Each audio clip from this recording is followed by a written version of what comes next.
ఉపన్యసిస్తారు.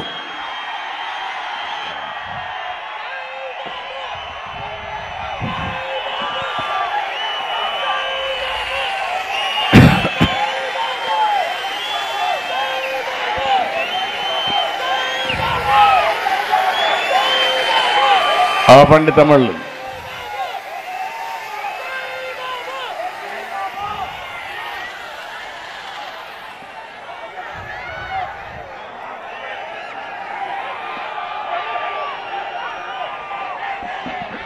ఈరోజు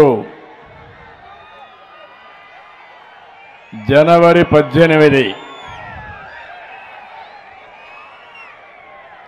ఎన్టీ రామారావు గారి యొక్క వర్ధంతి. ఈ సందర్భంగా గుడివాడలో రా కదిలిరా పిలిపిస్తే ఎక్కడ చూసినా జనమే జనం, జన ప్రభంజనం. నేను అడుగుతున్నా, నిన్నటి వరకు మాట్లాడిన బూతుల వ్యక్తులు కబద్దార్, జాగ్రత్తగా ఉండండి. ప్రజలు కదిలితే ప్రజా చైతన్యంలో మీరు కొట్టుకొని పోవడం ఖాయం, భూస్థాపితం కావడం ఖాయం అని చెప్పి మరొక్కసారి హెచ్చరిస్తున్నా. ఒక విధంగా ఈరోజు రా కదిలిరా గుడివాడలో పెట్టడం దేశ రాజకీయాల్ని తిరగా రాసిన నాయకుడు పుట్టిన ప్రాంతం కావడం, ఇక్కడ మీ అందరినీ దర్శించడం నా పూర్వజన్మ సుకృతంగా భావిస్తున్నా. ఈరోజు వేదిక పైన, వేదిక ముందర తెలుగుదేశం జనసేన నాయకులు జెండాలు పట్టుకొని మీ ఉత్సాహం చూస్తా ఉంటే ఎదురొస్తే బడిత పూజ చేస్తామని చెప్పే స్థాయికి వచ్చారు. మన శక్తిని ఎవ్వరూ ఆపలేరు. తెలుగుదేశం జనసేన గెలుపు అన్స్టాపబుల్. ఎన్టీఆర్ని ఒక్కసారి తలుచుకుంటే పాలకులంటే సేవకులని సమిక్షేమం అందించిన యుగ పురుషుడు పుట్టిన ప్రాంతం ఈ గుడివాడ ప్రాంతం. ఆత్మ గౌరవ నినాదంతో తెలుగువాడి సత్తా చాటి ప్రపంచం మొత్తం తెలుగు వారి యొక్క శక్తిని నిరూపించిన వ్యక్తి ఎన్టీఆర్. ఆయన పుట్టిన గడ్డ ఈ గడ్డ. నిమ్మకూరులో పుట్టి చిత్రసీమను రాష్ట్రాన్ని ఏలినటువంటి కథానాయకుడు, మహానాయకుడు, ఒక యుగ పురుషుడు ఎన్టీఆర్. ఎన్టీఆర్ అంటేనే తెలుగు పౌరుషం, ఆత్మ గౌరవం, సమిక్షేమం, సామాజిక న్యాయం. ఎదురొస్తే తొక్కుకుంటూ పోయే సైన్యం ఉన్న పార్టీ తెలుగుదేశం పార్టీ. ఇంకో పక్క ఈ ప్రాంతం మహామహులు పుట్టిన గడ్డ ఇది. సాహితీ, సాంస్కృతిక, రాజకీయ, సినీ రంగాల కోసం వేదిక ఈ కృష్ణా తీరం. దేశానికి మహామహుల్ని అందించిన గడ్డ ఈ కృష్ణా జిల్లా. ఇక్కడ ప్రతి ఊరికి ఒక చరిత్ర, ఒక వ్యక్తికి ఒక కీర్తి. వ్యక్తులను ఒకసారి ఆలోచిస్తే భోగరాజు పట్టాభి సీతారామయ్య గారు, గొట్టిపాటి బ్రహ్మయ్య, చంద్ర రాజేశ్వరరావు, కేఎల్ రావు, మండలి వెంకటకృష్ణారావు రాజకీయ ఉద్దండులు పుట్టిన ప్రాంతం. కృష్ణా పత్రిక వ్యవస్థాపకులు ముట్లూరి కృష్ణారావు గారు, ఆంధ్ర పత్రిక కాశీనాథన్ నాగేశ్వరరావు, పత్రికా ప్రముఖులు నార్ల వెంకటేశ్వరరావు, ఇలాంటి ప్రముఖులంతా ఈ జిల్లా వారే. అక్కినేని నాగేశ్వరరావు గారు వేదాంతుల రాఘవయ్య, గొప్ప గాయకులు ఘంటసాల, కృష్ణా తీరం కథలు రాసిన మల్లాది రామకృష్ణ శాస్త్రి, వేటూరి సుందర రామ్మూర్తి ఇక్కడ వారే. జ్ఞానపీఠ అవార్డు గ్రహీత విశ్వనాథ సత్యనారాయణ గారు కూడా ఈ గడ్డ మీదనే పుట్టాడు. బ్రిటిష్ కాలంలో ఇండియా క్రికెట్ టీం కెప్టెన్ అందించింది మన బందరవాసి సికే నాయుడు. సంఘ సంస్కర్త త్రిపురనేని రామస్వామి, జాతీయ జెండా రూపశిల్పి పింగళ వెంకయ్య, అయ్య దేవర కాళేశ్వరరావు, గోరా వంటి మహనీయులు ఈ గడ్డ మీదనే పుట్టారు. నాట్యకళలో ప్రసిద్ధి మన కూచిపూడి. కూచిపూడి నాట్యం దేశానికే గర్వకారణం, ప్రపంచమంతా కూడా ఆచరణీయం. అవన్నీ తలుచుకుంటే మనసు పులకిస్తుంది. సమాజాన్ని ప్రభావితం చేసే అలాంటి మహనీయులను స్మరించుకుంటే ఒక స్ఫూర్తి, ఒక ఉత్తేజం, ఒక చల్లని సాయంత్రం. ఇలాంటి మహనీయులను తలుచుకుని మళ్ళీ మనం జాతి కోసరం, ఈ ప్రాంతం కోసరం, మన కోసరం పునరంకితమై ముందుకు పోదామని చెప్పి కోరుతున్నా. ఇంకో పక్కన ఎన్టీ రామారావు గారు రాజకీయాల్లో ప్రవేశించిన ప్రాంతం ఈ యొక్క గుడివాడ. మొట్టమొదటిసారిగా ఎమ్మెల్యే అయింది ఈ గుడివాడ నుంచి. రాజకీయాలకు కొత్త నిర్వచనం చెప్పిన అన్నగారి రాజకీయ ప్రస్థానం ఇక్కడి నుంచే మొదలైంది. ఇలాంటి మహామహులు పుట్టిన తులసి వనం ఈ కృష్ణా తీరం. అలాంటి తులసి వనం ఈరోజు గంజాయి మొక్కలు పుట్టాయి ఇక్కడ. అవునా కాదా అని మిమ్మల్ని అడుగుతున్నా. అవును అంటే గట్టిగా చప్పట్లు కొట్టి చెప్పండి. ఈ గంజాయి మొక్కల్ని ఏరేయాలా లేదా అని మిమ్మల్ని అడుగుతున్నా. పవిత్రమైన ఈ మట్టిని మలినం చేస్తున్నారు. అధికారం అంటే బూతులు, దోపిడీ, క్యాసినోలు, పేకాటలు, కబ్జాలు. వింటున్నారా తమ్ముళ్ళు? నిన్న కూడా సంక్రాంతి వచ్చింది. మనకందరికీ సంక్రాంతి కోసం మనం ఊర్లోకి వస్తే ఈ దుర్మార్గులు క్యాసినోలు పెట్టి పేకాట ఆడించి మన దగ్గర డబ్బులు కొట్టేస్తున్నారంటే ఇంకా కొవ్వెక్కి విపరీతంగా మాట్లాడుతున్నారు. ఒకటే చెప్తున్నా, తెలుగుదేశం ఎవ్వరికీ భయపడదు, భయపడే సమస్య లేదు. ఈ రోజు ఉంది, రేపు ఉంది, ఎల్లుండి కూడా ఉంది.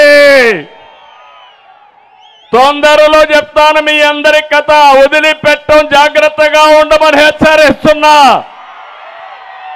మంచిగా మీ పని చేయండి, మేము కూడా సహకరిస్తాం. మీరు చేసిన రౌడీయిజం, మీరు చేసిన అరాచకాలు గుర్తు తెచ్చుకుంటే రక్తం పొంగుతుంది. 15 సంవత్సరాలు నేను అధికారంలో ఉన్నా. ఎన్టీ రామారావు గారు 8 సంవత్సరాల అధికారం ఉన్నారు. 22 సంవత్సరాలుగా మనం కూడా ఆలోచించుంటే ఈ గంజాయి మొక్కలు పెరిగేటి ఆ తమ్ముళ్ళు అని మిమ్మల్ని అడుగుతున్నా. ఇంకో పక్క ఒక ముఖ్యమంత్రి పదవికి అర్హత లేని వ్యక్తి ముఖ్యమంత్రి అయ్యాడు. అందుకే చూస్తే బూతిశ్రీ అయితే ఆయనకి ఎమ్మెల్యే పదవి, బూతు రత్న అయితే ఆయనకు ఎంపీ పదవి, బూతు సామ్రాట్ అయితే అతనికి మంత్రి పదవి. ఇది ఈరోజు రాష్ట్రంలో ఉండే రాజకీయం. ఎంపీ అంటే పార్లమెంట్లో మాట్లాడి కేంద్రాన్ని మెప్పించి 1-2 ప్రాజెక్టులు తేవాలి. కానీ ఇక్కడుండే సైకో అంటాడు, ఆ ఎంపీని ఒకటి అడుగుతున్నాడు, అవన్నీ అవసరం లేదు, చంద్రబాబును తిట్టావా, పవన్ కళ్యాణ్ తిట్టావా, లోకేష్ని తిట్టావా? వీడియో ఉందా? అది నేను చూడలేదు కాబట్టి నీకు టికెట్ ఇవ్వనబో అన్నాడు ఇక్కడ ఎంపీలకి. విన్నారా తమ్ముళ్ళు? ఇది రాజకీయం. రాజకీయానికి కొత్త భాష్యం చెప్పి అపహాస్యం చేసే పరిస్థితికి వచ్చారు. ఇంకొక పక్క ఒక బీసీ ఎంపీ కర్నూలు నుంచి మాట్లాడుతున్నాడు. 5 ఏళ్లలో 2 సార్లు కూడా ముఖ్యమంత్రిని గెలవలేదు, అపాయింట్మెంటే ఇవ్వలేదు అని ఒక ఎంపీ, ఒక వెనుకబడిన వర్గాల ఎంపీ చెప్పాడంటే ఈ ముఖ్యమంత్రికి ఎంత అహంభావం ఒకసారి ఆలోచించండి. అలాంటి అహంభావం ఉండే ముఖ్యమంత్రి ఈ రాష్ట్రానికి ముఖ్యమంత్రిగా ఉండడానికి అర్హత లేదని చెప్పి నేను మీకు తెలియజేస్తున్నా. ఇంకో పక్క ఒకడున్నాడు, సంక్రాంతి సంబరాలని పేదల పెన్షన్లు డబ్బులు కట్ చేసి వాటితో డ్యాన్సులు వేస్తాడు. ఒక అతను సంక్రాంతి సంబరాలని క్యాసినోలు తీసుకొస్తాడు, పేకాట శిబిరాలు పెడతాడు. ఇంకొక ఆయన అప్పుల కోసమే ఆర్థిక మంత్రి, ఎక్కడ చూసినా అప్పులు. 13 లక్షల కోట్ల రూపాయలు అప్పు చేశారు. నేను అడుగుతున్నా, ఈ అప్పులు ఎవడు కడతాడని నేను అడుగుతున్నా. ముఖ్యమంత్రి కడతాడా? సాక్షి పేపర్ కడుతుందా? లేకపోతే జగతి పబ్లికేషన్స్ కడుతుందా? కడాన ఈ అప్పులు కట్టే బాధ్యత ఇక్కడ ఉండే ప్రజానీకం ఉంది. అవునా కాదా అని మిమ్మల్ని అడుగుతున్నా. అప్పులు చేస్తున్నారు. అప్పులు చేసి వీళ్ళు వెళ్ళిపోతే మనమే కట్టాలి ఈ డబ్బులంతా. నేను ఒకటే అంటున్నా, మీరు ఒకసారి ఆలోచించండి. అప్పులు చేసేది వీళ్ళు, దుర్మార్గాలు చేసేది వీళ్ళు, నేరాలు చేసేది వీళ్ళు, ఘోరాలు చేసేది వీళ్ళు, బూతులు తిట్టేది వీళ్ళు. మళ్ళా మన మీద నెపాలేసి కాలక్షేపం చేస్తూ ముందుకు పోతున్నారు. అందుకే ప్రజలు ఆలోచించుకోవాల్సిన అవసరం ఉంది. నీతి మాలినటువంటి బూతుల వ్యక్తులకి ఓటేస్తే ఈ రాష్ట్రానికి అరిష్టం తప్ప ఇంకోటి కాదని చెప్పి నేను మీకు తెలియజేస్తున్నా. అందుకే సమాజంలో ఇలాంటి చెడు వ్యక్తులు వచ్చినప్పుడు అలాంటి చెడు వ్యక్తులకి రేపు రాబోయే ఎన్నికల్లో చిత్తుగా ఓటు ద్వారా ఓడించి వాళ్ళకు బుద్ధి చెప్పే బాధ్యత మీ అందరిపైన ఉంది. ఇంకో పక్క ఒక్కసారి ఆలోచించండి. నాడు ముద్దులు, నేడు గుద్దుడే గుద్దుళ్ళు. అవునా కాదా? ఎన్నికల సమయంలో ముందుగా ఒక మోసగాడు ముద్దులు పెట్టుకుంటూ వచ్చాడు. అయిన తర్వాత నేను అడుగుతున్నా, మీ జీవితాల్లో మార్పు వచ్చిందా అని మిమ్మల్ని అడుగుతున్నా. మీ ఆదాయం పెరిగిందా అని మిమ్మల్ని అడుగుతున్నా. మీ ఖర్చులు తగ్గాయా అని మిమ్మల్ని అడుగుతున్నా. నిత్యావసర వస్తువుల ధరలు పెరిగాయా లేదా? పెరిగాయంటే చేయి పైకి చూపించండి. నిత్యావసర వస్తువుల ధరలన్నీ పెరిగాయి. ఈరోజు ఏమాత్రం కూడా పేదవాడు పండగ కూడా చేసుకోలేని పరిస్థితికి వచ్చారు. ఇంకో పక్క 200 రూపాయలు కరెంటు ఛార్జీలు ఉంటే ఈరోజు కరెంటు ఛార్జీలు ఎంత అని అడుగుతున్నాం మిమ్మల్ని. 1000 రూపాయలు అవునా కాదా? 4 రెట్లు 5 రెట్లు పెరిగిపోయింది. మద్యం క్వార్టర్ ఆ రోజు 60 రూపాయలు ఉంటే ఇప్పుడు ఎంత తమ్ముళ్ళు? 200 అవునా కాదా? పెంచిన 150 రూపాయలు ఎవరు జోబులోకి పోతా ఉంది? ఎవరు జోబులోకి పోతా ఉంది? నాసిరకం మద్యం అవునా కాదా? సొంత బ్రాండ్లు అవునా కాదా? దోపిడీ అవునా కాదా? దోపిడీని అరికట్టాలా లేదా? ఏంటి అరాచకం? అడిగితే కేసుల మీద కేసులు. అంటే తమ్ముళ్ళు ధైర్యంగా ఉండండి. ప్రతి ఒక్కడికి వడ్డీతో సహా చక్ర వడ్డీ చెల్లిస్తాం. మొన్నే చూశారు తిరుపతిలో ఒక ఆయన మున్సిపల్ ఎలక్షన్లో ఐఏఎస్ ఆఫీసరు ఎగిరిగిరి పడ్డాడు. 20,000 దొంగ ఓట్లు రిజిస్టర్ చేశాడు. ఈరోజు ఎలక్షన్ కమిషను అతన్ని సస్పెండ్ చేశారు. అయిపోయింది ఆయన పని. సిగ్గైనా ఉండాలా. ఇప్పుడు ఒత్తిడి తీసుకొస్తారు వీళ్ళు పోలీసుల పైన కూడా. తమ్ముళ్ళు జాగ్రత్తగా ఉండండి, రేపు మళ్ళా శిక్ష పడితే మీకే పడేది. వీళ్ళు మిమ్మల్ని ఎవ్వరూ కాపాడలేరు. ఆ విషయం వీళ్ళందరూ గుర్తుపెట్టుకోవాల్సిన అవసరం ఉంది. నేను అడుగుతున్నా, పెట్రోల్ డీజిల్ ధరలు పెరిగాయా లేదా? బాగా పెరిగాయా లేదా? పన్నులు పెరిగాయా లేదా? అన్నీ పెరిగాయా లేదా?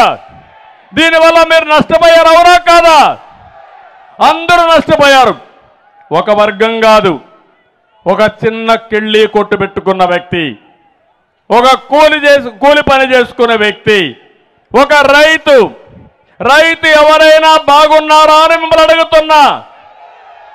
గిట్టుబాటు ధర వచ్చిందా అని మిమ్మల్ని అడుగుతున్నా. మీ పంట కొన్నారా అని మిమ్మల్ని అడుగుతున్నా. సకాలం నీళ్ళు ఇచ్చారా అని మిమ్మల్ని అడుగుతున్నా. 1-2 సమస్యలు కదా, అన్ని సమస్యలే. ఇలాంటివన్నీ చేసి అందరూ నష్టపోయారు. అందుకే ఒక్కసారి మీరు ఆలోచించండి. చెత్త మీద కూడా పన్నేసిన చెత్త ముఖ్యమంత్రి, పనికి మాలిన ముఖ్యమంత్రి, చరిత్రలో ఎప్పుడూ చూడని పిచ్చి తుగ్లక్ ఈ జగన్మోహన్ రెడ్డి. ఇంటి పన్ను పెంచారు, కరెంటు ఛార్జీలు పెంచారు, మద్యం రేట్లు పెంచారు, ఆర్టీసీ రేట్లు పెంచారు. అన్నీ పెంచి మీకు 10 రూపాయలు ఇచ్చి 100 రూపాయలు దోచేసుకుంటున్నారు. ఇది దోపిడీ ప్రభుత్వం తప్ప ఇంకోటి కాదని చెప్పి నేను మీకు తెలియజేస్తున్నా. ఇంకో పక్కన పన్నులు కానీ, పెరిగిన ధరలు కానీ 4 ఏళ్లలో ఒక్కొక్క కుటుంబం పైన 4 నుంచి 6 లక్షల రూపాయలు అదనంగా భారం పడే పరిస్థితి తీసుకొచ్చారు. ఎప్పుడైనా సరే ఒక సమర్థవంతమైన పాలన, సుపరిపాలన, పేదవాళ్ళకి కష్టాలు లేకుండా వాళ్ళ ఖర్చులు తగ్గించి ఆదాయం పెంచి వాళ్ళని ఆదుకునేది సరైన ప్రభుత్వం. ఇది పేదల ప్రభుత్వం కాదు, ఇది పేదల రక్తం తాగే ప్రభుత్వం. ఇది ఇంకో పక్కన నేను ఆ రోజు చెప్పాను, ఊరూరు చెప్పాను, ఈ జగన్మోహన్ రెడ్డి వస్తే పోలవరం ఆగిపోతుందని, అమరావతి నిలిచిపోతుందని చెప్పాను. చెప్పానా లేదా అని మిమ్మల్ని అడుగుతున్నా. ఈరోజు పోలవరం గోదావరిలో ముంచేశాడు, అమరావతిని చెడబట్టాడు. దీనివల్ల రాష్ట్ర సంపద నాశనమైంది. మనం ఇబ్బందుల్లో పడ్డాం. అన్ని అరిష్టాలకు కారణం వీళ్ళు చేసిన తప్పుడు పనులేనని చెప్పి నేను మీకు తెలియజేస్తున్నా. ఇంకో పక్క ఈ ముఖ్యమంత్రిని ఒక్కసారి మీరు గుర్తుపెట్టుకోవాల్సింది, ఎంత టైం అయినా మాట్లాడుతూ ఉంటే ఒక పెత్తందారు, ఆయన నోటి నుంచి వచ్చే మాటలన్నీ పేదల గురించి మాట్లాడే పరిస్థితి వచ్చాడు. నేను ఒక విషయం మీరు గుర్తుపెట్టుకోమంటున్నాను. దగ్గర 100 సంక్షేమ కార్యక్రమాలు రద్దు చేశారు. అన్నా క్యాంటీన్, విదేశ విద్య, చంద్రన్న బీమా, పండుగ కానుకలు, పెళ్లి కానుకలు, రైతులకు సబ్సిడీలు, బీసీలకు సంబంధించి 30 పథకాలు, ఎస్సీలకు సంబంధించి 27 పథకాలు, ఎస్టీ పథకాలు, మైనారిటీ పథకాలు రద్దులు చేసిన రద్దుల ప్రభుత్వం ఈ జగన్మోహన్ రెడ్డి ప్రభుత్వం. ఇలాంటి పనులు చేసి ఈరోజు సమాజంలో మళ్ళా మాట్లాడుతున్నాడు. పేదవాడికి, పెత్తందారికి పోరాటమని. ఈ దేశంలో అసలైన సిసలైన పెత్తందారు ఈ జగన్మోహన్ రెడ్డి. పేదవాడు నిరుపేదయ్యాడు. ఈ ముఖ్యమంత్రి మాత్రం కోటీశ్వరుడయ్యాడు. దేశంలో అందరి ముఖ్యమంత్రుల కంటే అత్యంత ధనిక ముఖ్యమంత్రి ఈ జగన్మోహన్ రెడ్డి అని చెప్పి నేను మీకు తెలియజేస్తున్నా. ఆయన లెక్కలే చెప్పాయి. 510 కోట్ల రూపాయలతో దేశంలో ఉండే అందరి ముఖ్యమంత్రుల సంపద ఎంత ఉందో దానికంటే ఎక్కువ ఈయన ఉందంటే అది ఈయన యొక్క వ్యవహారం. జగన్ ఒక రాజకీయ వ్యాపారి. అధికారం అంటే అతనికి ఒక దోపిడీ. బ్రిటిష్ వాళ్ళు వచ్చారు వ్యాపారం పేరుతో, తర్వాత వచ్చి రాజ్యాధికారాన్ని చేపట్టారు. దేశంలో ఉండే సంపదంతా కొల్లగొట్టారు. కడాన మన కోహినూరు డైమండ్ కూడా ఈరోజు బ్రిటన్కి తీసుకుపోయే పరిస్థితికి వచ్చాడు. జగన్మోహన్ రెడ్డి సొంత వ్యాపార సంస్థ పెట్టాడు. ఎక్కడికక్కడ సంపదంతా కూడా ఇసుక, మద్యం, భూ కుంభకోణాలు, సెటిల్మెంట్లు, ఎక్కడ చూసినా దోపిడీనే దోపిడీ. ఇవన్నీ చాలకుండా ఇప్పుడు కొత్తగా ఒక చట్టం తీసుకొస్తున్నాడు, భూరక్షణ చట్టం. అది భూరక్షణ చట్టం కాదు, భూభక్షణ చట్టం. రేపు రాబోయే రోజుల్లో ఈ చట్టం వస్తే తమ్ముళ్ళు ఇప్పుడే చూస్తున్న విషయాలు కూడా చెప్తాను. మీ ఆస్తులు వీళ్ళు కొట్టేస్తున్నారు.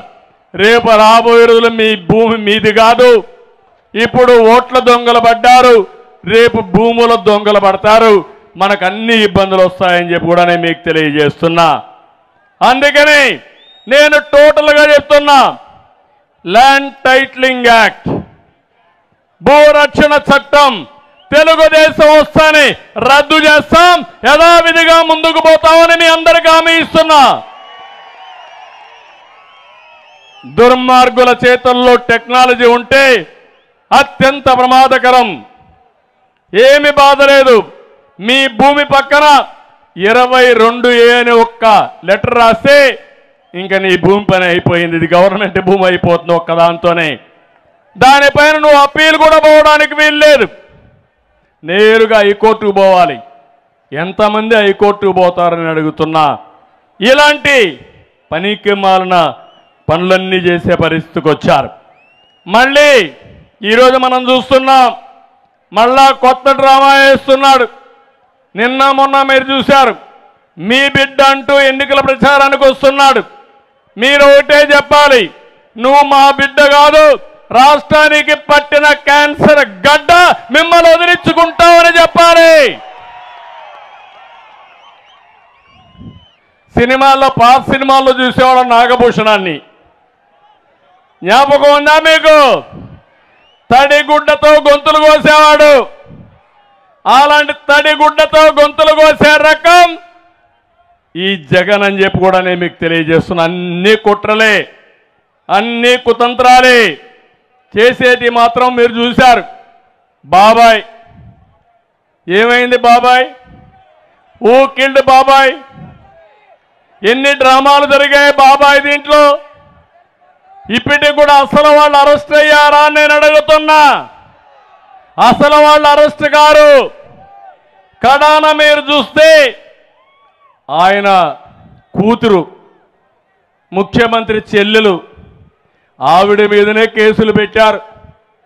సిబిఐ పైనే కేసులు పెట్టే పరిస్థితికి వచ్చారు. ఏమనాలి వీళ్ళని అడుగుతున్నా అంటే, అడిగే వాళ్ళు లేరు. ఏం చెప్పినా నమ్మతారు. దౌర్జన్యం చేయాలని చేసే పరిస్థితికి వచ్చారు. నిన్నే చూశారు కోడి కత్తి సీను. ఏం తమ్ముళ్ళు, ఆ కోడి కత్తి సీను ఏమయ్యాడు? ఇప్పుడు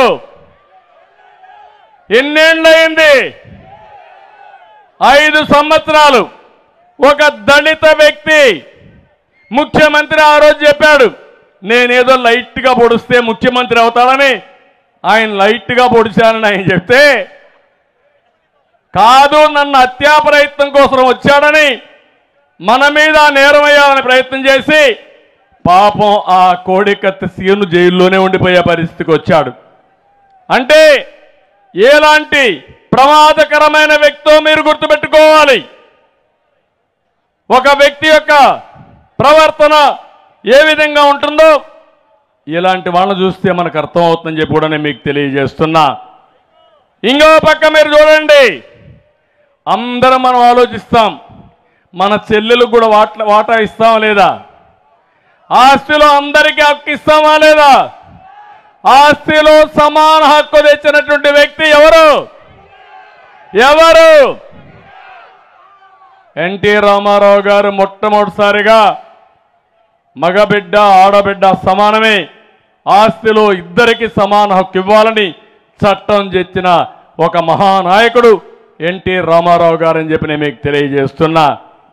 కనీసం ఆస్తిలో హక్కు కూడా ఇచ్చే పరిస్థితిలో లేడు. మొన్నటి వరకు మీరు చూశారు ఏ విధంగా మాట్లాడారో. ఆవిడైతే మొత్తం జగనన్న బాణం, ఇప్పుడు జగనన్న బాణం ఎక్కడికి వచ్చిందో మీరే చూస్తున్నారు. మళ్ళీ అంటే నేనేమంటున్నానంటే విశ్వసనీయత గురించి మాట్లాడుతున్నారు. ఇదా మీ విశ్వసనీయత నేను అడుగుతున్నా. ఇంకో మాట చెప్పాడు, మద్యపాన నిషేధం చేయకపోతే ఓట్లు అడగనని చెప్పాడా లేదా? చేశాడా అని మిమ్మల్ని అడుగుతున్నా. 36,000 కోట్ల రూపాయలు తాకట్టు పెట్టి డబ్బులు తెచ్చాడా లేదా? ఇప్పుడు ఓటు అడిగే హక్కు ఆయనకు ఉందా అని అడుగుతున్నా. లేదు అంటే గట్టిగా చెప్పండి, ఓటు అడిగే హక్కు లేదని. అంటే కథలన్నీ చెప్పి తాగుబోతుల బలహీనత అడ్డం పెట్టుకుని ఇంకా ఎక్కువ తాగిచ్చాలని 36,000 కోట్ల రూపాయలు అప్పు తెచ్చి నాకు విశ్వసనీయత ఉందని మాట్లాడే వ్యక్తుల్ని ఏమనాలి నాకైతే అర్థం కావడం లేదు. ప్రతి ఏటా జాబ్ క్యాలెండర్ ఏం తమ్ముళ్ళు వచ్చిందా? ఉద్యోగాలు డిఎస్సి పెట్టాడా? డిఎస్సి ఒక డిఎస్సి పెట్టారా? 5 ఏళ్లలో వస్తాయా ఉద్యోగాలు? మళ్ళా జాబు రావాలంటే తెలుగుదేశం జనసేన ప్రభుత్వం రావాలి. తెలుగుదేశం జనసేన ప్రభుత్వం వస్తే యువతకు హామీ ఇస్తున్నాం, ప్రతి ఒక్కరికి ఉద్యోగం కల్పించే బాధ్యత మాది అని మరొక్కసారి హామీ ఇస్తున్నా. అందుకే యువతకు హామీ ఇస్తున్న యువగళం కింద 20 లక్షల ఉద్యోగాలు ఇప్పించే బాధ్యత ప్రభుత్వంలో ప్రైవేట్లో ఉద్యోగాలు సృష్టించే బాధ్యత తీసుకుంటాం. ఇంకో పక్క ఉద్యోగం వచ్చే వరకు 3,000 రూపాయలు నిరుద్యోగ భృతి ఇస్తాం. ఇదే కాదు, తమిళలో ఆంధ్రప్రదేశ్ని ప్రపంచానికే అనుసంధానం చేస్తాం. మీ ఇంట్లో కూర్చొని వర్క్ ఫ్రమ్ హోమ్, మీ ఇంట్లో కూర్చొని ప్రపంచం మొత్తం పనిచేసే విధానానికి శ్రీకారం చుడతాం. ఇంకా బోరు కొడితే అన్ని మండలాల్లో పెద్ద గ్రామాల్లో వర్క్ స్టేషన్లు పెట్టి అక్కడొచ్చే పనిచేసే విధానానికి శ్రీకారం చుడతాం. ప్రపంచంలో ఉండే కంపెనీలన్నీ తీసుకొస్తాం. తద్వారా ప్రతి ఒక్క తమ్ముడికి, ప్రతి ఒక్క చెల్లెలకి ఉపాధి కల్పించే బాధ్యత మాదని మరొక్కసారి మీ అందరికీ హామీ ఇస్తున్నా. ఇంకో పక్కన ఈరోజు మీరు చూడండి, వీళ్ళు రేపు వస్తారు, మళ్ళీ ప్రచారానికి వస్తారు. వైసీపీ నేతలు నిలదీయండి. మాకు కావాల్సింది బూతుల నేతలకు కాదు, అభివృద్ధి పాలకులు కావాలని మీరు నినదించాల్సిన అవసరం ఉంది. గ్రామంలో మేము అడిగింది మా బిడ్డలకు ఉద్యోగాలు, గంజాయి కాదని తేల్చి చెప్పవలసిన బాధ్యత ప్రజలపైన ఉంది. ఊరూరా అక్రమ కేసులు కాదు, వాడ పరిశ్రమ రావాలని డిమాండ్ చేయాల్సిన అవసరం ఉంది. మనకు కావాల్సింది మాయ మాటలు కాదు, వ్యవసాయ సబ్సిడీలు రావాలి, రోడ్లు బాగుండాలి. నేను అడుగుతున్న ఈ గుడివాడ చుట్టుపక్కల ఈ ప్రాంతానికి వచ్చే ఒక్క రోడ్డైనా బాగుందా అని మిమ్మల్ని అడుగుతున్నా. చేతగాని దద్దమ్మలు చెప్పే ఆన్సర్ విన్నారా అని మిమ్మల్ని అడుగుతున్నా. రోడ్డు అయ్యవయ్య అంటే నిన్నెవడు కారు కొనమన్నాడు అంటాడు, నిన్నెవడు బస్సులో తిరగమన్నా అంటాడు. అంటే ఎన్నిక్కి పోవాలి, రాతి యుగానికి పోవాలి మనం. ఇంకా అందరికీ కాలినడకే గతి, ఆ పరిస్థితికి వచ్చారు. నేను ఒకే ఒక విషయం మిమ్మల్ని అందరినీ ఒకప్పుడు మీరు చూస్తే ఊరూరు తిరిగాడు, బుగ్గలు నిమరాడు. అవునా? చేశాడా లేదా? ఇప్పుడు పరదాలు కట్టుకొని తిరుగుతున్నాడు. ఎక్కడన్నా తిరిగే ధైర్యం ఉందా అని అడుగుతున్నా. తప్పు చేసిన వాడు తడబడతాడు. ధైర్యంగా తప్పు చేయనోడు ఎవరికీ భయపడడం లేదు. అదే మనం చేసే పనిని మరొక్కసారి మీ అందరికీ తెలియజేస్తున్నా. ధైర్యంగా చేసిన పనులు చెప్పి ధైర్యం ఉండే పార్టీలు తెలుగుదేశం, జనసేన. తప్పులు చేసి భయపడిపోయి పిరికితనంతో ఎక్కడికక్కడ పరదాలు పట్టుకొని తిరిగే పార్టీలు ఈ రెండు. అందుకని మీరు ఒకే విషయం గుర్తుపెట్టుకోవాలి. 5 సంవత్సరాలు ప్రభుత్వం ఇచ్చిన జీవోలు కూడా బయట రాకుండా దాచిపెట్టుకున్నారు. ఎందుకంత భయం అంటే, భయం ఎందుకంటే అన్ని తప్పుడు జీవోలు, చీకటి జీవోలు, వాళ్ళు చేసినటువంటి ఘోరాలు, నేరాలు, అవినీతి, అక్రమాలు అవి బయట వస్తే కోర్టుకు పోతే వీళ్ళ పునాదులే కదిలిపోతాయని జీవోలు కూడా ఇష్యూ చేయకుండా వెబ్సైట్లో పెట్టకుండా దాచిపెట్టుకునే పరిస్థితికి వచ్చారు. 5 ఏళ్లైంది. ఒక్కసారి ప్రెస్ కాన్ఫరెన్స్ పెట్టాడా ఎప్పుడన్నా ఈ ముఖ్యమంత్రి? పెట్టే ధైర్యం ఉందా ఈ ముఖ్యమంత్రికి? అందుకే భయం. ఆయన చెప్పిన హామీల్ని మనం అడుగుతామనే ఉద్దేశంతోనే భయపడి ఎక్కడా పెట్టే పరిస్థితి లేదు. నిన్న మొన్న ఒక వింత చూశారు. 30 సంవత్సరాల నుంచి తెలుగుదేశం పార్టీ భువనేశ్వర్ గారు మా మిస్సెస్ ఒక పిలిపించారు. పల్లె పిలుస్తుంది, రా, కదిలి రా, మనం అందరం గ్రామాలకు పోవాలని సంక్రాంతి సమయంలో పిలిపించారు. 30 ఏళ్లకు ముందు మేము మా ఊరికి పోవడం మొదలుపెట్టాం.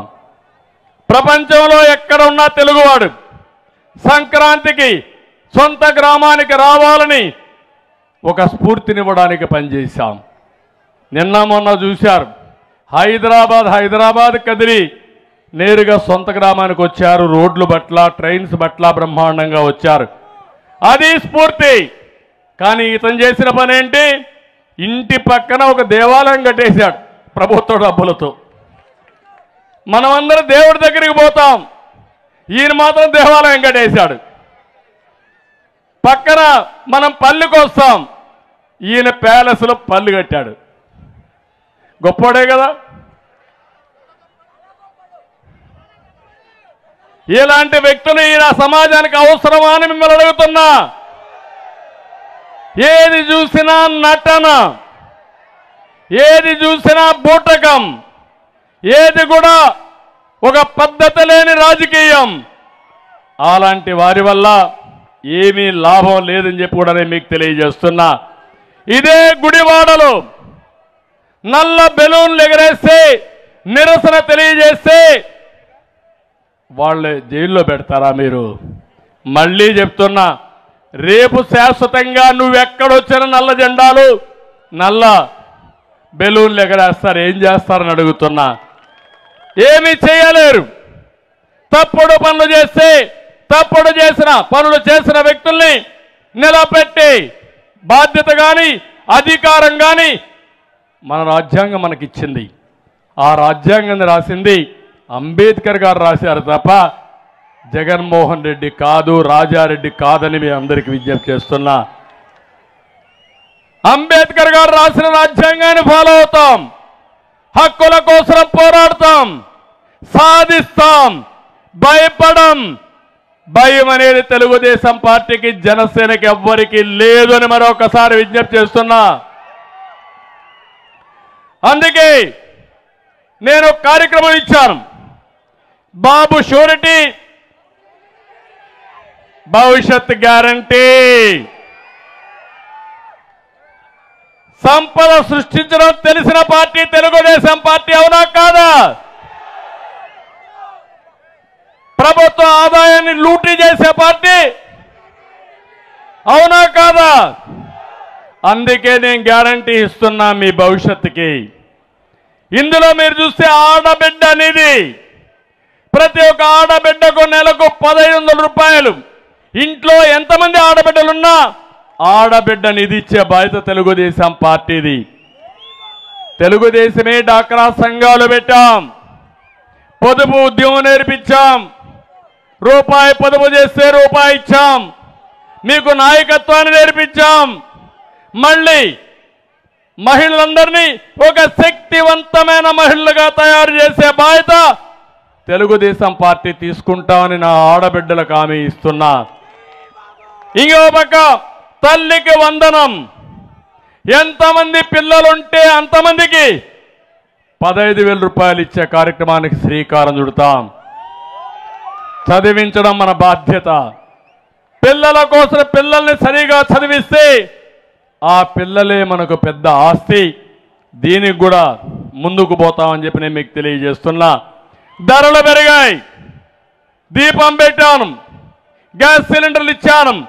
ఇప్పుడు మళ్ళీ హామీ ఇస్తున్నా, 3 సిలిండర్లు ఉచితంగా మా ఆడబిడ్డలకు అందిస్తాం.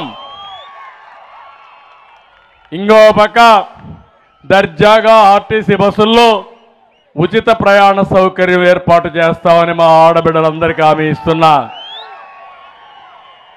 ఇదే కాదు, అన్నదాత రైతులకు ఏడాదికి 20,000 రూపాయలు ఇచ్చే బాధ్యత తెలుగుదేశం పార్టీ తీసుకుంటాం.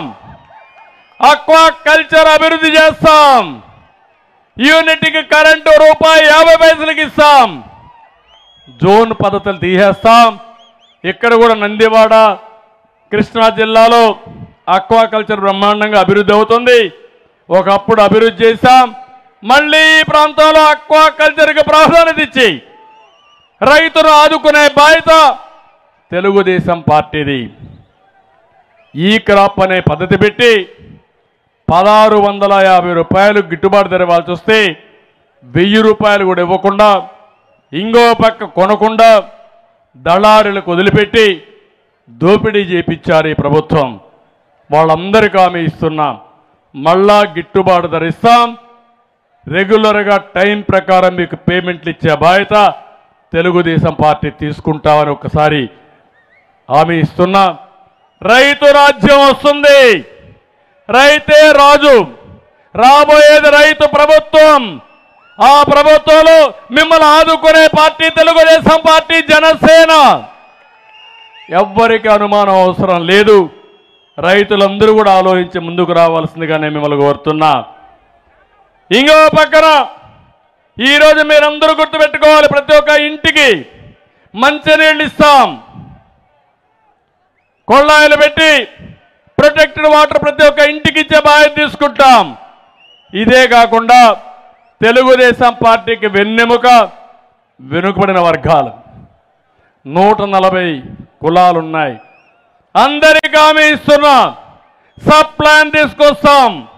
ఎక్కువ డబ్బులు పెడతాం. 40 ఏళ్లుగా తెలుగుదేశం పార్టీని ఆదరించిన నా బీసీ సోదరుల్ని ఆదుకునే బాధ్యత తెలుగుదేశం పార్టీది. రాజకీయంగా, ఆర్థికంగా, సామాజికంగా మిమ్మల్ని పైకి తీసుకొచ్చి మీ జీవితాల్లో వెలుగు తీసుకొస్తామని చెప్పి కూడా హామీ ఇస్తున్నా. ఇంకో పక్క ఎన్టీ రామారావు గారి స్వగ్రామంలో నిమ్మకూరులో నేను ఈరోజు ఒక కార్యక్రమానికి శ్రీకారం చుట్టా. పేదవాళ్లతో నేను అండగా ఉంటా. పేదరికం లేని సమాజాన్ని చూడాలనేది నా జీవితాశయంగా పెట్టుకున్నా. ఎన్టీ రామారావు గారి కళ పేదవాళ్ళ కోసం పనిచేయాలనేది. ఆ సిద్ధాంతం ప్రకారం ఒకటే హామీ ఇస్తున్నా, తెలుగుదేశం పార్టీకి ఒక క్లారిటీ ఉంది. పేదవాళ్ళని ఏ విధంగా ఆర్థికంగా పైకి తేవాలనో దానికి స్పష్టమైన విధానం ఉంది. జగన్మోహన్ రెడ్డి చేసేది 10 రూపాయలు ఇచ్చి 100 రూపాయలు దోచున్నాడు. మనం చేయబోయేది సంపద సృష్టించి 15 రూపాయలు ప్రజలకు ఇచ్చి ఆ 15 రూపాయల్ని 100 రూపాయలు చేసే మార్గం, అక్కడి నుంచి 1000 రూపాయలు చేసే మార్గం, దాన్ని 10,000 చేసే మార్గం. పేదవాళ్ళకు కూడా సంపద పంచడం, సంపదను సృష్టించడం నేర్పించే బాధ్యత తెలుగుదేశం పార్టీ తీసుకుంటాం. పేదవాడు జీవితాంతం శాశ్వతంగా ఆర్థిక అసమానతలో బాధపడడం కరెక్ట్ కాదు. ఆ రోజు కూడా మీరు సంస్కరణలు అందిపుచ్చుకున్న పార్టీ తెలుగుదేశం పార్టీ. ఇప్పుడు కొత్త సంస్కరణల ద్వారా మళ్ళీ పేదవాళ్ళను ఆదుకోవడానికి కార్యక్రమానికి శ్రీకారం చుడతాం. జన్మభూమి తీసుకొచ్చి గ్రామాల అభివృద్ధి కోసం అందరినీ ప్రజల్ని భాగస్వాములు చేశాం. ఈరోజు ప్రపంచంలో ఉండే తెలుగు వారందరినీ కూడా అనుసంధానం చేసి పేదవాళ్ళని ఏ విధంగా బాగు చేయాలో ఒక ప్రత్యేకమైన కార్యక్రమం, అది కూడా వికాసం అనే పేరు పెట్టి 5-10 సంవత్సరాల్లో ఈ రాష్ట్రంలో పేదవాళ్లకు పూర్తిగా న్యాయం జరిగేట్టుగా పేదరికం నుంచి పైకి తీసుకొచ్చే బాధ్యత తీసుకుంటాం. ఆ తరువాత పేదవాళ్ళని ధనికులుగా చేయడం కోసం కూడా కార్యక్రమాలు చేపడతామని చెప్పి కూడా నేను మీకు తెలియజేస్తున్నా. ఇవన్నీ మనం ముందుకు పోతా ఉంటే ఈరోజు జగన్మోహన్ రెడ్డి పిరికితనం వచ్చేసింది, ఓడిపోతామని సర్వేలు చెప్పేశాయి. ఎప్పుడైతే తెలుగుదేశం జనసేన కలిసిందో అప్పుడే వైఎస్ఆర్ కాంగ్రెస్ పార్టీ నాయకుల జోబు ప్యాంట్లో అయిపోయింది. Game is over. అవునా కాదా? నమ్మకం ఉందా లేదా మీకు? ఏ సర్వే చూసినా, ఏ ఇద్దరు మాట్లాడినా గెలిచేది జనసేన తెలుగుదేశం పార్టీ కూటమి.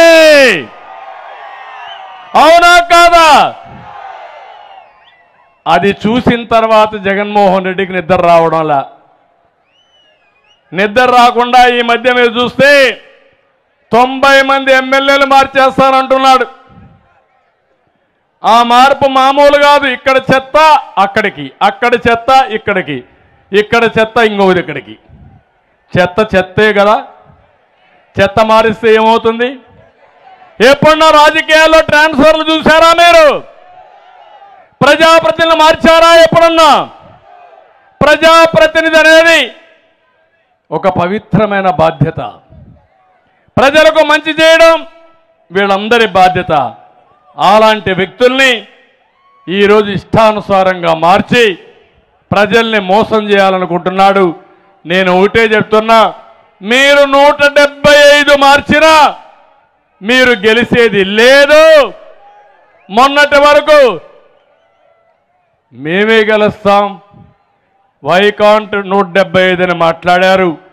ఇప్పుడు చెప్తున్నా, వైకాంట్ పులివెందల. అవునా కాదా? ఎందుకు మీకు ఓటేయాలి? పులివెందల్లో బాబాయిని చంపిందానికి వేయాలనా? నీళ్లు ఇవ్వకుండా చేసిన దానికి వేయాలనా? రాష్ట్రాన్ని నాశనం చేసిన దానికి చేయాలనా? సమాధానం ఉందని అడుగుతున్నా. అందుకే తమ్ముళ్ళు 83 రోజులే కౌంట్ డౌన్ ప్రారంభమైంది. 83 రోజుల తర్వాత జగన్ పార్టీ ఇంటికే. ఈ రాష్ట్రానికి పట్టిన అరిష్టం అందరినీ ఒకటే కోరుతున్నా, ప్రతి ఒక్కరు కూడా గుర్తుపెట్టుకోవాలి. ఇలాంటి పార్టీని భూస్థాపితం చేసే బాధ్యత మనందరిపైన ఉంది. ఇక్కడికి వచ్చినప్పుడు దివ్యాంగులు ఉన్నారు. వాళ్ళ సంక్షేమానికి తెలుగుదేశం పార్టీ కట్టుబడి ఉంది. ఈ ప్రభుత్వం పూర్తిగా విస్మరించింది. 35-36 రోజుల నుంచి పండగలు కూడా లేకుండా అంగన్వాడీ టీచర్లు రోడ్డు మీద ఉంటే ఏమీ పట్టించుకోని ప్రభుత్వం. వాళ్ళ జీతాలు పెంచింది తెలుగుదేశం. మళ్ళీ వాళ్ళని ఆదుకునే పార్టీ తెలుగుదేశం పార్టీ అని చెప్పి నేను మీకు తెలియజేస్తున్నా. ఇక్కడికి వచ్చినప్పుడు మనం టిట్కో ఇండ్లు కట్టాం. 8,900 ఇండ్లు కట్టాం. ఏం చేశారు? వీళ్ళ ఇండ్లకు రంగేశారు. హెలికాప్టర్లు వస్తా ఉంటే చూసా. ఆ ఇండ్లకు రంగేసుకున్నారు. మీ మొఖాలకు వేసుకుని తిరగాలి మీరు. ఎవడికో పుట్టిన బిడ్డ నా బిడ్డని పేరు పెడితే అయిపోతుందా తమ్ముళ్ళు అని అడుగుతున్నా మీకు.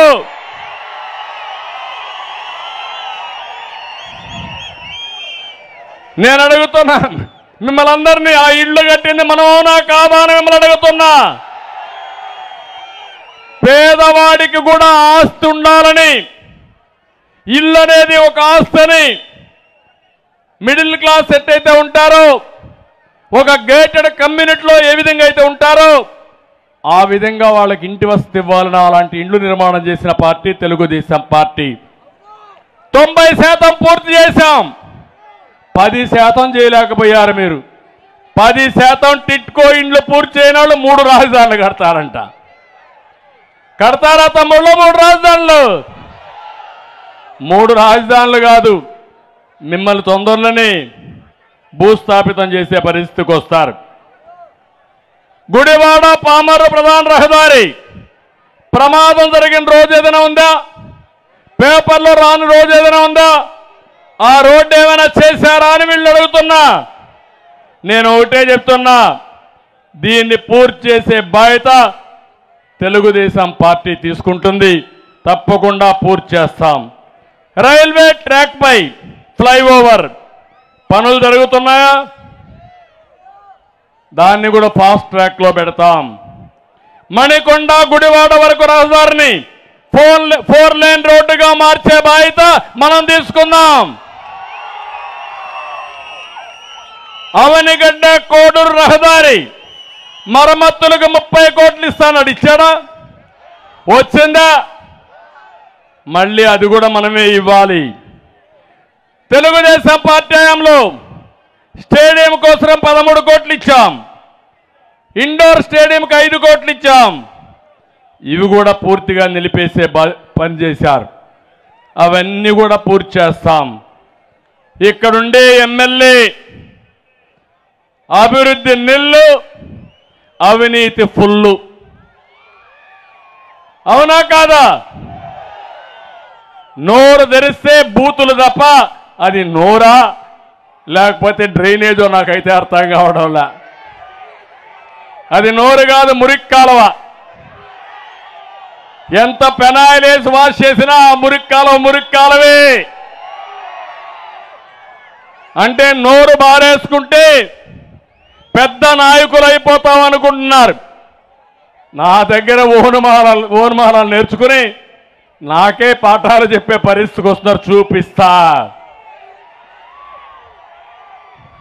ఇంకో పక్కన ఇక్కడే బైపాస్ రోడ్డు గౌతమ్ స్కూల్ వద్ద పేదలకు చెందిన 25 కోట్ల విలువ చేసే 6 ఎకరాలు మాయమైపోయిందా లేదా? మాయమైందా లేదా? దీనిపైన చర్యలు అవసరమా లేదా? గుడ్లవల్లేరుల మండలంలో, నందివాడ మండలంలో పుట్టగుంటలో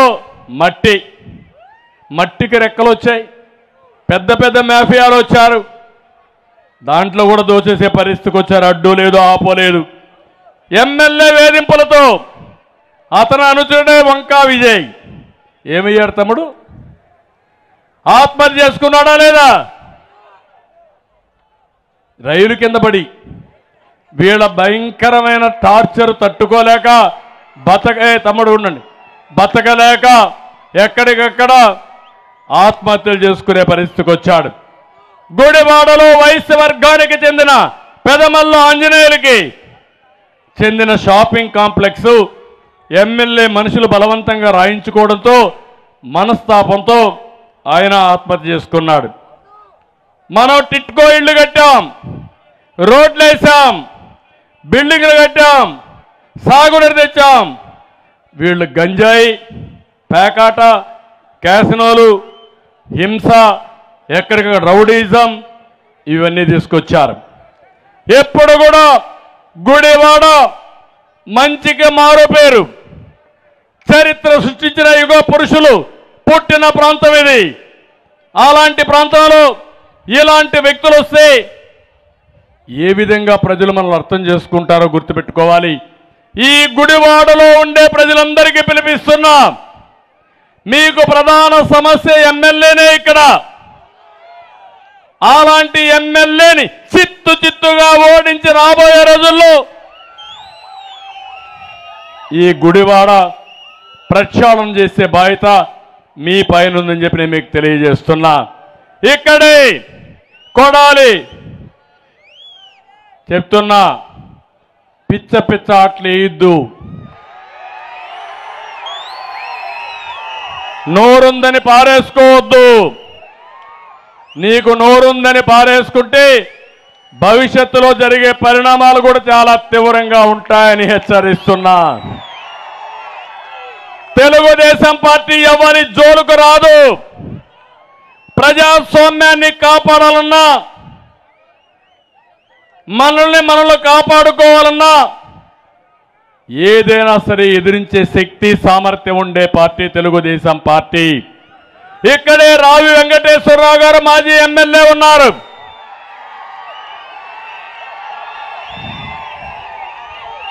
రావి శోభనాద్రి ఎన్టీ రామారావుకి 83లో మొదటి ఎన్నికల్లో ఎలక్షన్ ఏజెంటు. అక్కడి నుంచి ఎమ్మెల్యే, తర్వాత వీళ్ళ సోదరుడు ఎమ్మెల్యే, తర్వాత ఈయన ఎమ్మెల్యే.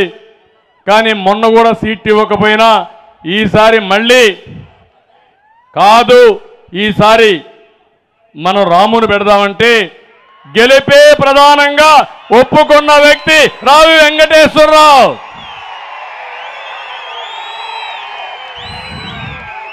ఇప్పుడు అదే మాదిరిగా రాము కూడా వచ్చాడు ఇక్కడికి. రాము వెంకటేశ్వరరావు ఇద్దరు కలిసి ఇక్కడ ఎమ్మెల్యేని ఎక్కడికి పంపిస్తారా లేదా అని మిమ్మల్ని అడుగుతున్నా.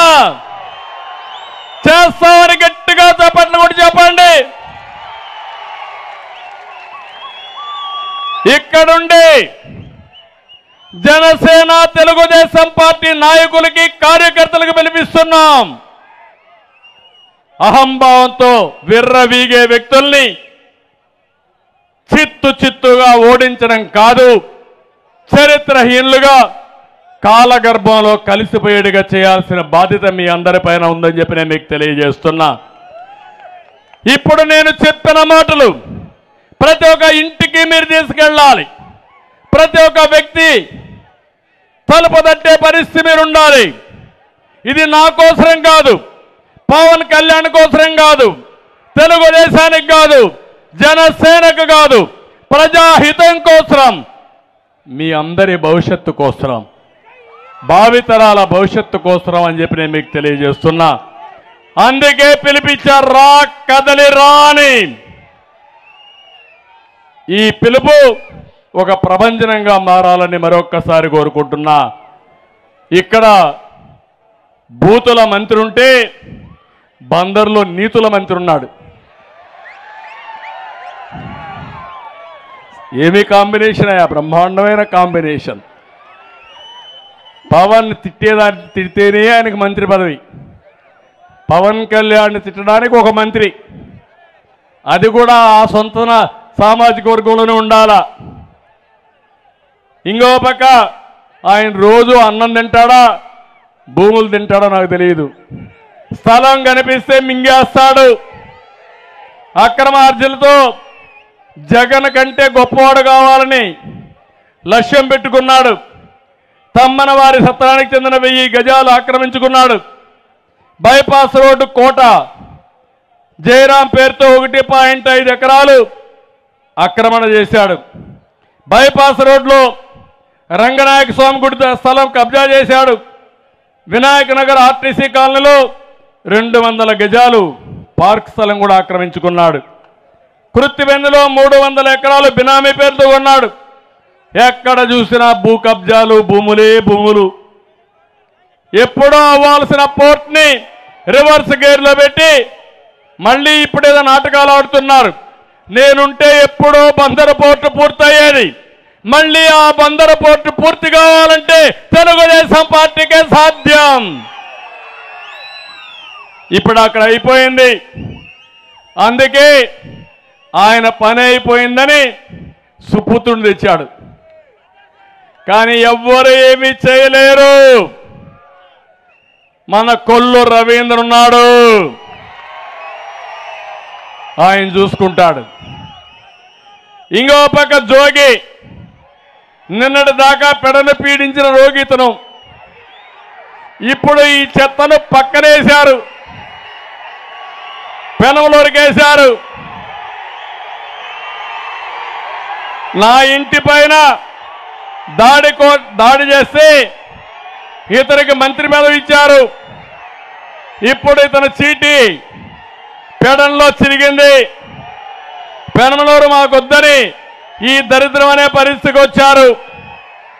ఆయన గత మనం చూస్తే పనికి కమిషన్, వర్క్లో వాటా, దీపం ఉండంగానే ఇల్లు చక్కదిద్దుకోవాలని ఆయన తాపత్రయం. ఈయన కూడా గుణపాఠం చెప్తాం. తెలుగుదేశం పార్టీ, జనసేన ఇద్దరం కలిసి. ఇంకో పక్క గన్నవరం పేరు చెప్పడమే నాకు ఇష్టం లేదు. అది నా స్థాయే కాదు. ఎందుకంటే వీళ్ళనే నేను పెంచి పోషించా. అప్పుడు నాకు తెలియదు ఇది గంజాయి మొక్క అని. ఇప్పుడు గంజాయి మొక్క అని తెలిసిపోయింది. ఇలాంటి వాళ్ళు ఏమనాలో నాకైతే అర్థం కావడం లేదు.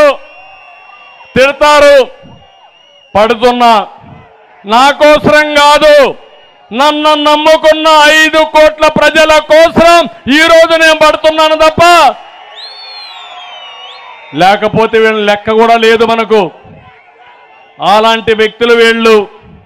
గ్రావెల్ దందా 300 కోట్లు, భూ కబ్జాలు 400 కోట్లు.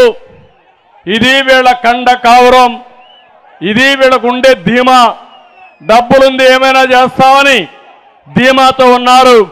నీ డబ్బులు కూడా ఏం పనిచేయవు. పామర్లో ఉన్నాడు కైలే అనిల్. అభివృద్ధి సున్నా, దోపిడీ మిన్న. మట్టిని మింగేస్తున్నాడు, ఇసుకను బొక్కేస్తున్నాడు. ఇళ్ల స్థలాలు ఎకరా 16 లక్షల రూపాయలు కొని 43 లక్షల రూపాయలు ప్రభుత్వానికి అమ్మే పరిస్థితికి వచ్చాడు. ఇసుకలో అన్నిట్లో డబ్బులు నొక్కేసి ఆ డబ్బుల అహంకారంతో విర్రవీగుతున్నాడు. ఇంకో పక్క అవనిగడ్డ ఎమ్మెల్యే, పేరు చెప్పను, అవనిగడ్డకు పట్టిన అవినీతి గడ్డ. మురికి కాలంలో మరమ్మతుల్లో కూడా డబ్బులే డబ్బులు. వీళ్ళు ఎమ్మెల్యేలు. నేను అడుగుతున్నా, ఈ 7 మందిని ఇంటికి పంపిస్తారా లేదా అని మిమ్మల్ని అడుగుతున్నా. జనసేన, తెలుగుదేశం 2 పార్టీలు కలిసి మొత్తం మచిలీపట్నం ఈ పార్లమెంటు పరిధిలో చిత్తుగా ఓడిస్తామని ఆమోదాన్ని, హర్షాన్ని తెలియజేయాల్సిందిగా మిమ్మల్ని కోరుతున్నా. అందుకే నేను ఇక్కడికి వచ్చా. మీ అందరి అభిమానం చూసా. నాకు ఏమాత్రం అనుమానం లేదు. రాష్ట్రం మొత్తం తెలుగుదేశం, జనసేన గాలి ఉధృతంగా వీస్తా ఉంది. ఇది సునామీగా మారుతుంది. ఈ సునామీలో చిత్తుగా వైఎస్ఆర్ కాంగ్రెస్ పార్టీ కొట్టుకొని పోవడం ఖాయమని మీ అందరికీ తెలియజేస్తున్నా.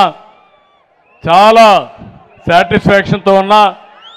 గుడివాడ ఎప్పుడెప్పుడు అనుకుంటున్నా, ఆ రోజు ఈ రోజు వచ్చింది. గుడివాడ అదిరింది. వైఎస్ఆర్ కాంగ్రెస్ గుండెల్లో రైళ్లు పరిగెత్తున్నాయి. తెలుగుదేశం, జనసేన తడాక చూపిస్తాం. ఈ రోజు నుంచి 83 రోజులు ఒకటే కోరుతున్నా, ఏ ఒక్క కార్యకర్త కూడా విశ్రమించద్దండి. ఎక్కడికక్కడ గెలిచిపోతామని ధీమాతోనూ, ప్రజలు మనతోనే ఉన్నారన్న ఆలోచనతోనూ ఏమాత్రం అశ్రద్ధ చేసినా చాలా ప్రమాదం.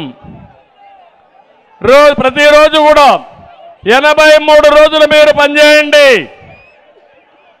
సైకిల్ ఎక్కండి, తెలుగుదేశం, జనసేన జెండాలు 2 కట్టుకోండి, ఇంటింటికి వెళ్ళండి. ఈ రాష్ట్రాన్ని కాపాడబోయే పార్టీలు ఈ 2 పార్టీలే. మనతో రమ్మని ప్రతి ఒక్కరిని చైతన్యవంతులు చేసే బాధ్యత మీది. ఆ తర్వాత మిమ్మల్ని గౌరవించే బాధ్యత మాదని మరొకసారి మీ అందరికీ హామీ ఇస్తున్నా. గుడివాడ సభ ద్వారా రాష్ట్రంలో ఉండే ప్రజలకు పిలిపిస్తున్నా, ఇక్కడుండే ప్రజలకు పిలిపిస్తున్నా, రా కదిలిరా, ఈ రాష్ట్రాన్ని కాపాడుకుందాం. నేను రా కదిలిరా అంటే మీరు కూడా ఎక్కడికక్కడ ముందుకు పోవాల్సిన అవసరం ఉంది. రాతి యుగం పోవాలి, స్వర్ణయుగం రావాలి, రా కదిలిరా. దీనికోసం మరొకసారి మీ అందరికీ పిలిపిస్తూ ఈరోజు మీరు చూపించిన అభిమానానికి పేరు పేరున ప్రతి ఒక్కరికి కూడా నా నమస్కారాలు. జై హింద్, జై తెలుగుదేశం జనసేన.